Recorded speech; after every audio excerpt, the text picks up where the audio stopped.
ದಿನಾಂಕ 24/9/2025ರಂದು ರಾಜ್ಯ ಸರ್ಕಾರ ಎಸ್ಟಿ ಸಮುದಾಯಕ್ಕೆ ಕುರುಬ ಸಮುದಾಯವನ್ನು ಸೇರಿಸುವ ನಡೆಯನ್ನ ಖಂಡಿಸಿ ಅಖಿಲ ಕರ್ನಾಟಕ ವಾಲ್ಮೀಕಿ ನಾಯಕ ಮಹಾಸಭಾ ಧಾರವಾಡ ಜಿಲ್ಲಾ ಹಾಗೂ ತಾಲೂಕಾ ಘಟಕಗಳ ವತಿಯಿಂದ ಧಾರವಾಡ ಜಿಲ್ಲಾಧ್ಯಕ್ಷರಾದ ಮೋಹನ್ ಗುಡಿಸಿಲಮನಿ ಇವರ ನೇತೃತ್ವದಲ್ಲಿ ಧಾರವಾಡ ಜಿಲ್ಲಾ ವಾಲ್ಮೀಕಿ ಸಮಾಜದ ವತಿಯಿಂದ ಧಾರವಾಡದ ಕೋರ್ಟ್ ಸರ್ಕಲ್ನಿಂದ ಜಿಲ್ಲಾಧಿಕಾರಿ ಕಚೇರಿವರೆಗೂ ಬೃಹತ್ ಪ್ರತಿಭಟನೆ ನಡೆಸಲಾಯಿತು. ಈ ಸಂದರ್ಭದಲ್ಲಿ ಧಾರವಾಡ ಜಿಲ್ಲೆಯ ವಾಲ್ಮೀಕಿ ಸಮಾಜದ ಸಾವಿರಾರು ಜನ ಬಾಂಧವರು ಪ್ರತಿಭಟನೆಯಲ್ಲಿ ಭಾಗಿಯಾಗಿದ್ದರು. ಪ್ರತಿಭಟನೆಯಲ್ಲಿ ತಾಲೂಕಾ ಘಟಕಗಳ ಅಧ್ಯಕ್ಷರು, ಉಪಾಧ್ಯಕ್ಷರು, ಕಾರ್ಯದರ್ಶಿಗಳು ಎಲ್ಲರೂ ಒಟ್ಟುಗೂಡಿ ತಮ್ಮ ಒಗ್ಗಟ್ಟನ್ನು ಪ್ರದರ್ಶಿಸಿದರು. ಪ್ರತಿಭಟನೆಯಲ್ಲಿ ಮುಖ್ಯಮಂತ್ರಿ ಸಿದ್ದರಾಮಯ್ಯ ಹಾಗೂ ಕಾಂಗ್ರೆಸ್ ಸರ್ಕಾರದ ವಿರುದ್ಧ ಧಿಕ್ಕಾರಗಳು ಕೇಳಿಬಂದವು. ಧಿಕ್ಕಾರಗಳನ್ನು ಕೂಗುತ್ತಾ ತಮ್ಮ ಆಕ್ರೋಶವನ್ನು ಹೊರಗೆ ಹಾಕಿದರು. ನಂತರ ಧಾರವಾಡ ಜಿಲ್ಲೆಯ ಜಿಲ್ಲಾಧಿಕಾರಿಯಾದ ದಿವ್ಯಾ ಪ್ರಭು ಅವರಿಗೆ ರಾಜ್ಯ ಸರ್ಕಾರದ ವಿರುದ್ಧ ಪತ್ರದ ಮುಖಾಂತರ ಮನವಿಯನ್ನ ಸಲ್ಲಿಸಿದರು. ಆನಂದ್ ಬೆಳಗಲ್, ಕರಾಳ ಸತ್ಯ ನ್ಯೂಸ್, ಧಾರವಾಡ. ವಾಲ್ಮೀಕಿ ಸಮುದಾಯಕ್ಕೆ ಅಂದರೆ ಪರಿಶಿಷ್ಟ ಪಂಗಡಕ್ಕೆ ಏನು ಅನ್ಯಾಯ ಮಾಡುತ್ತಾ ಎಲ್ಲ ಸರ್ಕಾರಗಳು ತಮ್ಮ ಒಂದು ಚಾತುರ್ಯತೆಯಿಂದ ಈ ಭಾಳ ಸಂಚಿನಿಂದ ಈ ನಮ್ಮ ಸಮಾಜವನ್ನು ತೊಳಿಲಿಕ್ಕೆ ಸಂಚನ್ನು ರೂಪಿಸ್ತಾರೆ. ಅದೇ ರೀತಿ ಹಿಂದಿನ ಸರ್ಕಾರದ ಕೂಡ ನಮ್ಮ ಸಮುದಾಯಕ್ಕೆ ಅನ್ಯಾಯ ಆಗಿತ್ತು.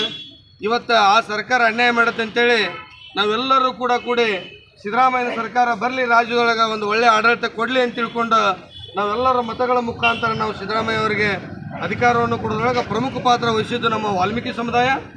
ಅಂಥ ಒಂದು ನಿಟ್ಟಿನೊಳಗೆ ಅದೇ ಹಿಂದುಳಿದ ವರ್ಗದ ನಾಯಕ ಅಂತ ಹೇಳ್ಕೊಂಡಂಥ ಸಿದ್ದರಾಮಯ್ಯನವರು ಭಾಳ ಸಂಚಿನಿಂದ ನಮ್ಮ ಸಮುದಾಯವನ್ನು ತುಳಿಯುವಂಥ ಒಂದು ರೂಪವನ್ನು ಸೃಷ್ಟಿ ಮಾಡಿದರು. ಅದು ಯಾವ ರೀತಿ ಅಂದರೆ ಯಾವುದೇ ಕುಲಶಾಸ್ತ್ರ ಅಧ್ಯಯನ ಇಲ್ಲಾರ್ದಂಗೆ ತಾವು ಬೇರೆ ಜಾತಿಗಳನ್ನು ಪರಿಶಿಷ್ಟ ಪಂಗಡದ ಪಟ್ಟಿಯಲ್ಲಿ ಸೇರಿಸುವಂಥ ಹುನ್ನಾರ ಮಾಡ್ರೆ. ನಾವೇನು ಹಿಂದಿನ ಸರ್ಕಾರದಲ್ಲಿ ಒಂದು ಬುದ್ಧಿ ಕಲಿಸುವಂಥ ಕೆಲಸ ಮಾಡಿದ್ವಿ. ಇಡೀ ನಮ್ಮ ರಾಜ್ಯದ ಸಮುದಾಯ, ನಮ್ಮ ವಾಲ್ಮೀಕಿ ಸಮಾಜ ಮುಂದಿನ ದಿನದೊಳಗೆ ಕೂಡ ನಾವು ಅವರಿಗೆ ತಕ್ಕ ಪಾಠವನ್ನು ಕಲಿಸ್ತೀವಿ. ಈಗ ತಾನೇ ನಮ್ಮ ಹಿರಿಯರು ಹೇಳ್ದಂಗೆ ನಾವು ನಮ್ಮದು ಆಲ್ರೆಡಿ ಈ ರಾಜ್ಯದೊಳಗೆ ನಮ್ಮ ಗುರುಗಳ ಮುಖಾಂತರ ಮೊನ್ನೆ ಕೂಡ ಒಂದು ಮಠದೊಳಗೆ ನಾವು ಸಭೆಯನ್ನು ಮಾಡಿ ಯಾವುದೇ ಸರ್ಕಾರ ನಮಗೆ ಅನ್ಯಾಯ ಮಾಡಿದ್ರೆ ಆ ಸರ್ಕಾರವನ್ನು ಕಿತ್ತುಗಿ ಕೆಲಸವನ್ನು ನಮ್ಮ ಸಮುದಾಯ ಮಾಡ್ತೈತೆ ಅಂತ ತಿಳ್ಕೊಂಡು ಈ ಸಂದರ್ಭದಾಗ ಹೇಳಕ್ಕೆ ಬಯಸ್ತೀನಿ. ಆ ಉದ್ದೇಶದಿಂದ ಈ ಕೂಡಲೇ ಅವರ ನಿರ್ಧಾರವನ್ನು ಬೇರೆ ಅನ್ಯ ಜಾತಿಗಳನ್ನು ಪರಿಶಿಷ್ಟ ಪಂಗಡದಲ್ಲಿ ಸೇರಿಸುವುದನ್ನು ಕೈ ಬಿಡಬೇಕು. ನಾವು ಇಡೀ ರಾಜ್ಯದೊಳಗೆ ಜಿಲ್ಲಾಧಿಕಾರಿಗಳ ಮುಖಾಂತರ ಸಿದ್ದರಾಮಯ್ಯರಿಗೆ ಕೇವಲ ಇದು ಒಂದು ಎಚ್ಚರಿಕೆ ಗಂಟೆಯನ್ನು ಮಾತ್ರ ನಾವು ಕೊಡ್ತಾ ಇದ್ದೇವೆ. ಅವರು ಇದನ್ನೇ ಒಂದು ವೇಳೆ ಮುಂದುವರಿಸಿದರೆ ನಾವು ಬೀದಿಗಿಳಿದು ಉಗ್ರ ಹೋರಾಟವನ್ನು ಮಾಡಬೇಕನ್ನುವಂಥದ್ದು ತಮ್ಮ ಮಾಧ್ಯಮದ ಮುಖಾಂತರ ಕೂಡ ನಾನು ಇಲ್ಲಿ ಹೇಳಕ್ಕೆ ಇಚ್ಛೆಪಡ್ತೀನಿ. ಅದಕ್ಕೆ ಯಾವುದೇ ನಮ್ಮ ಅನ್ಯ ಜಾತಿಗಳನ್ನು ಈಗ ಆಲ್ರೆಡಿ ನಕಲಿ ಜಾತಿ ಸರ್ಟಿಫಿಕೇಟ್ ಕೊಟ್ಟಿರೋದನ್ನು ಕೂಡ ರದ್ದುಪಡಿಸಬೇಕು.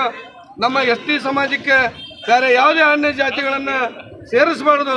ಸೇರಿಸಿದರೂ ಕೂಡ ಅದು ಸಂವಿಧಾನಬದ್ಧವಾಗಿರಬೇಕು, ಕಾನೂನುಬದ್ಧವಾಗಿರಬೇಕು, ಎಲ್ಲರಿಗೂ ಕೂಡ ಅದು ಒಳಿತಾಗಿರಬೇಕು.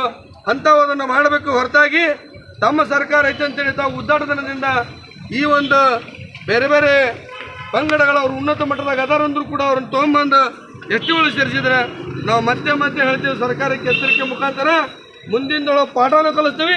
ಇದೇ ದಿನದೊಳಗೆ ಮತ್ತೆ ಉಗ್ರ ಹೋರಾಟವನ್ನು ನಾವು ಮಾಡ್ತೀವಿ ಅಂತೇಳಿ ಈ ಮುಖಾಂತರ ನಾನು ಹೇಳಕ್ಕೆ ಇಚ್ಛೆಪಡ್ತೇನೆ. ಮೋಹನ್ ಗುಡಿಸಿಲಮನಿ, ನಾವು ಜಿಲ್ಲಾ ವಾಲ್ಮೀಕಿ ಸಂಘದ ಅಧ್ಯಕ್ಷ.